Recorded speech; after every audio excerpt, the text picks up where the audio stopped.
السلام علیکم۔ کراچی میں شدید بارشیں، خطرے کی گھنٹی بج گئی۔ کراچی کی جانب بڑھنے والا طوفان گلاب کمزور پڑ گیا۔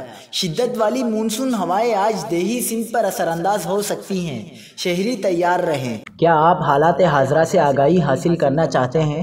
خبر کے پیچھے چھپے اصل حقائق جاننا چاہتے ہیں تو ابھی سبسکرائب کیجئے جلمل پاکستان کو اور ساتھ ہی گھنٹی کے نشان پر کلک کر دیں۔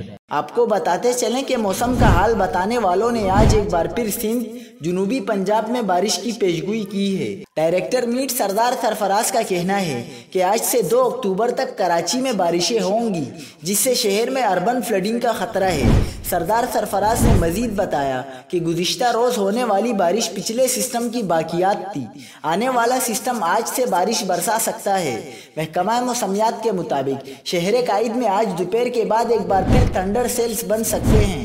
محکمہ موسمیات کا کہنا ہے کہ ان تھنڈر سیلز کے باعث کراچی میں کہیں تیز اور کہیں موسلادھار بارش ہو سکتی ہے۔ محکمہ موسمیات کے مطابق آج رات ملتان، بھاولپور، رحیم یار خان، بھاول نگر میں گرج چمک کے ساتھ بارش کا امکان ہے۔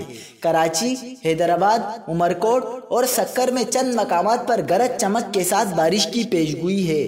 بلوچستان میں لسبیلا، خوزدار، قلات اور گرد و نواح میں بھی بارش کی توقع ہے۔